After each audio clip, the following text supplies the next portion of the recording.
Hello everyone, it's me Pratima. I hope you guys are doing well. So this is the brand new Realme Pad 2, follow-up to 2021's Realme Pad, which was a pretty great Android tablet that checked a lot of boxes back then.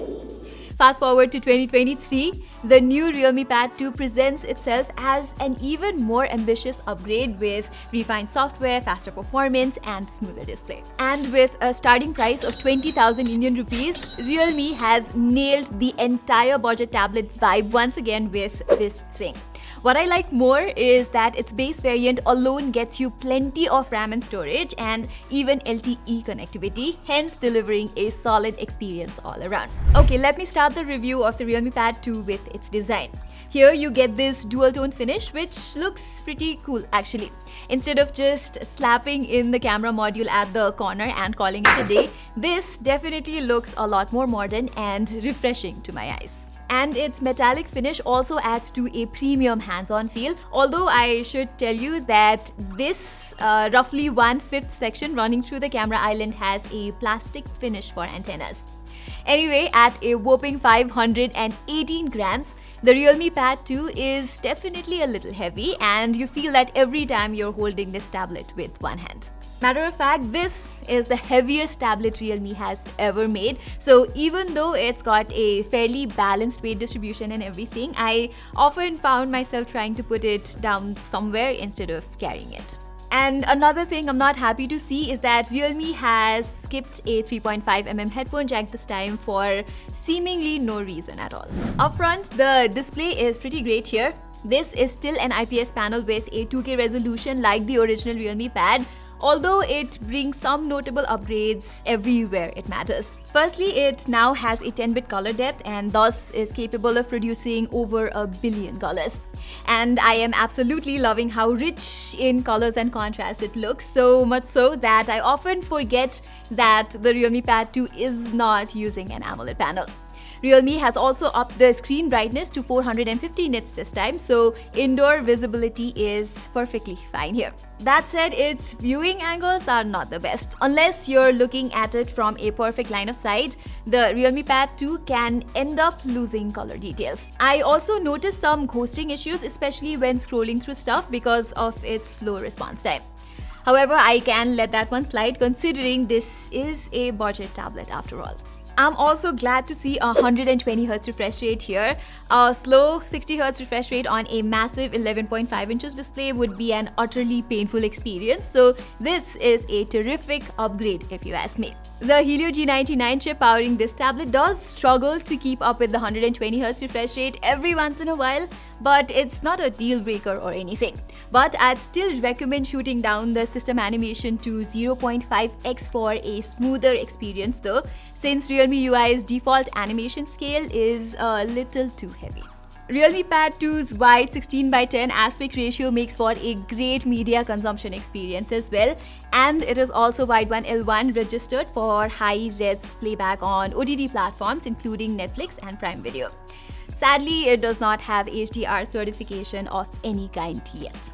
As of the audio, you get a set of quad speakers with Dolby Atmos support here, which definitely gets loud, but I am not that impressed with its overall audio quality as it emphasizes on mid-frequencies like vocals, while the rest of the frequency does not get to stand out. I wanna hold ya.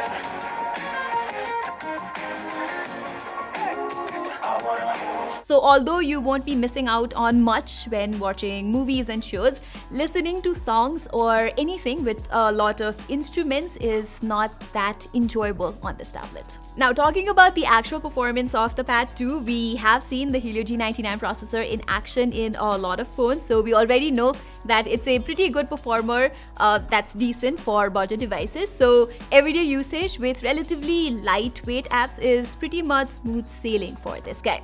Realme has also optimized its memory management algorithm with the latest Android 13 based Realme UI 4.0, so under casual usage, I could multitask between apps without any worry in the world. Besides this, the Realme Pad 2 also brings a few collaborative features which work with select Realme phones, including the new Realme 11 Pro series.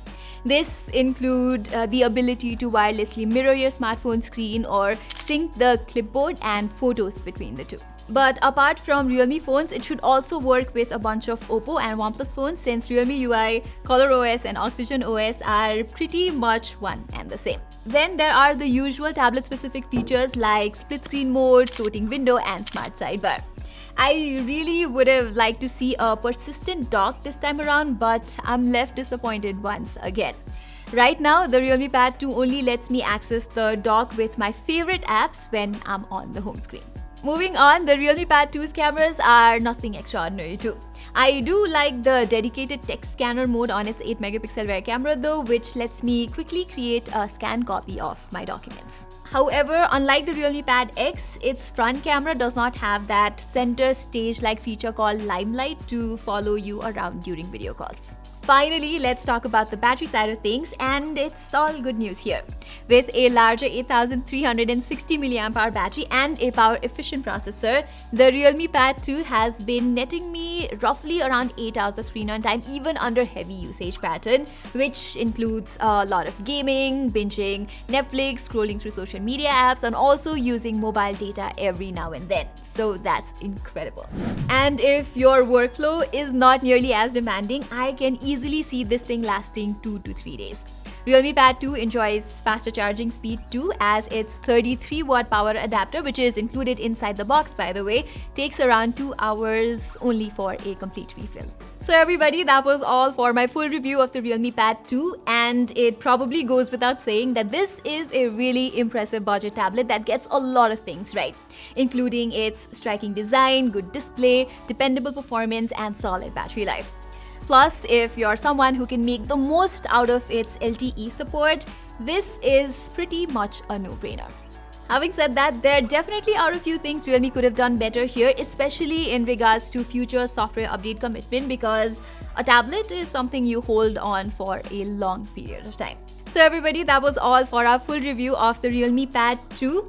Just for your information, this unit was sent to us by Realme India, but no editorial input from their side or any other person has been included in this review whatsoever. Saying this, I hope you enjoyed this video. If you did, don't forget to subscribe to our channel and hit that bell icon. Till then, I'm Pratima Adhikari and thank you so much for watching.